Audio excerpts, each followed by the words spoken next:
Stage 4 మోకాళ్ల అరుగుదలకి నొప్పి లేకుండా కీళ్ల మార్పిడి ఆపరేషన్ చేయబడును. Doctor Ramesh Gajula, endoscopic spine ortho surgeon and pain physician, Panacea spine pain ortho and sleep centre, Uppal, Hyderabad. YSRCP Rajya Sabha Golla Baburao మనతో పాటు ఉన్నారు. అయితే ప్రధానంగా కేంద్ర ఉక్కు శాఖ మంత్రి లేఖ రాసిన నేపథ్యంలో మనతో పాటు గొల్ల బాబురావు గారు ఉన్నారు. సార్, ఏ విధంగా చూసుకోవాలి కుమారస్వామి రాసిన లేఖ విశాఖ ఉక్కుపై ఏం చెప్తారు? కుమారస్వామి గారు ఇచ్చినటువంటి లెటర్ల యొక్క సారాంశం ఏంటంటే, ఈరోజు కాకపోయినా రేపైనా స్టీల్ ఫ్యాక్టరీ వెర్జ్ ఆఫ్ క్లోజర్లో ఉంది. మేము దాన్ని కేవలం ఏదో భిక్షేసి దాన్ని బ్రతికిస్తున్నాం. ఏదో ఆంధ్రప్రదేశ్కి భిక్ష కావాలా, భిక్ష కావాలని ఈ ప్రభుత్వాలు అడుగుతున్నాయా? ఇది కేంద్ర ప్రభుత్వ రెస్పాన్సిబిలిటీ కాదా? రాష్ట్ర ప్రభుత్వ రెస్పాన్సిబిలిటీ కాదా? విశాఖపట్నానికి ద్రోహం చేయడానికి ఇంత దారుణంగా వెళ్తారా? అందుకే నేను ఒక రాజ్యసభ సభ్యుడిగా, పేదవర్గాల ప్రతినిధిగా నేను దీన్ని మళ్ళీ పార్లమెంట్లోనే ప్రశ్నిస్తాను.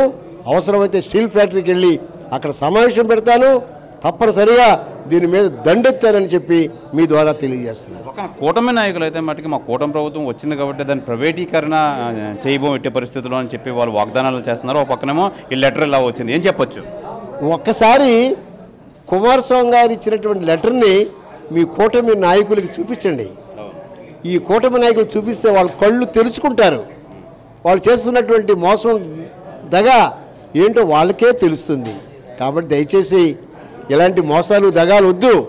మీరు ఎలక్షన్స్ ముందేంటో నేనున్నానని చెప్పి పవన్ కళ్యాణ్, నేనున్నానని చెప్పి నారా చంద్రబాబు నాయుడు గారు చెప్పినటువంటి మాటలు అప్పుడే మర్చిపోయారా? సంవత్సరాలు కూడా అవ్వలేదు. అందుకే ప్రజలు చాలా దిగ్భ్రాంతిలో ఉన్నారు. ఏంటి ప్రభుత్వాలు ఇలా మోసం చేస్తున్నాయి, మాకు వేరే నాదులు లేడా అని చెప్పి చూస్తున్నారు. కాబట్టి దయచేసి దీని మీద ప్రతి ఒక్కళ్ళు ఆలోచించాలి. మనం స్టీల్ ఫ్యాక్టరీని రక్షించుకోవాలని మీ ద్వారా తెలియజేస్తాం. సార్, మీ పాకిరాపేట నియోజకవర్గం రాజాయపాలెం ఈ బల్క్ డ్రగ్స్ దాని మీద తీవ్రంగా వ్యతిరేకిస్తున్నారు అక్కడ స్థానికులు, ఏం చెప్తారు? వాళ్ళు బల్క్ డ్రగ్ మీద వ్యతిరేకించడం అనేది చాలా చాలా జెన్యూన్ ప్రాబ్లం. వాళ్ళ ప్రాణాలతో వాళ్ళ మానాలతో చెలగాటం ఆడుకునేటువంటి ఈ బల్క్ డ్రగ్ ఫ్యాక్టరీ లాంటి ఫ్యాక్టరీలు వస్తే ఎవరు బ్రతకరు. నేను ఒకటే కోరుతున్నా, బల్క్ డ్రగ్ ఫ్యాక్టరీని ఏ రాష్ట్రం కూడా ఒప్పుకోలేదు, ఆంధ్ర రాష్ట్రంలో కూడా ఏ ప్రాంతం కూడా ఒప్పుకోలేదు. కానీ మా పాకిరాపేట ప్రజలు అమాయకులని అక్కడ తీసుకొచ్చి పెట్టడానికి ఈ కూటమి ప్రభుత్వం వాళ్ళు ప్రయత్నం చేస్తున్నారు. ఇప్పటికైనా మీరు దయించి కళ్ళు తెరవాలి.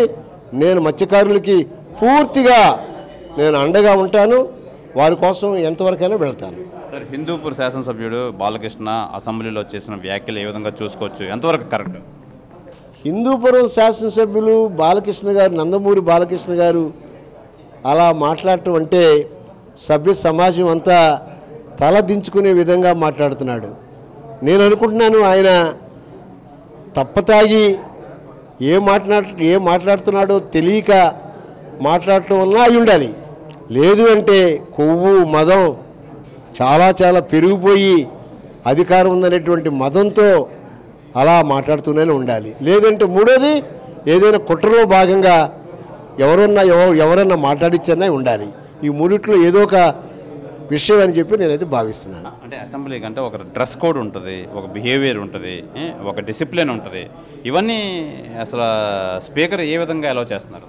నిజంగా ట్రెడిషన్ ప్రకారం, అసెంబ్లీ రూల్స్ ప్రకారం స్పీకర్ గారు కూడా దాన్ని దండించాలి. దాన్ని దండించుకోకుండా ఆయన మౌనంగా ఉండటం అనేది నిజంగా నేనైతే ఒక మాజీ శాసనసభ్యుడిగా 3 సార్లు శాసనసభలో ఉన్నాను. చాలా బాధపడుతున్నాను. అది స్పీకర్ గారి యొక్క మరి కేవలం మౌనమే దానికి కొంతవరకు కారణమని కూడా భావిస్తాను. ఇది ప్రధానంగా ఈ కేంద్ర ఉక్కు శాఖ మంత్రి కుమారస్వామి రాసిన లేఖకు అర్థం చూస్తే కూటమి నాయకులు ఏం చెప్తారు సమాధానం? వాళ్ళ వల్లే ప్రైవేటీకరణ అయిపోయిందని చెప్తున్నారు. అలాగే అసెంబ్లీలో బాలకృష్ణ చేసిన వ్యాఖ్యలు కరెక్ట్ కాదు, ఈ ఒక డిసిప్లిన్, ఒక యూనిఫాము ఇవన్నీ పాటించాలి. అలాగే స్పీకర్ అయితే మట్టుకు దీన్ని అన్నింటినీ నియంత్రించాలి. లేని పక్షంలో రానున్న రోజుల్లో చాలా ఇబ్బంది పడతామని చెప్పి వైఎస్ఆర్సీపీ సీనియర్ నేత గొల్ల బాబురావు అయితే తెలియజేస్తారు. కెమెరామెన్ కృష్ణతో శివరామకృష్ణ RTV విశాఖపట్నం నుంచి. మరిన్ని వీడియోస్ కోసం ఛానల్ ని సబ్స్క్రైబ్ చేయండి, లేటెస్ట్ అప్డేట్స్ కోసం వాట్సాప్ ఛానల్ ని ఫాలో చేయండి అండ్ లింక్ డిస్క్రిప్షన్ లో ఉంది.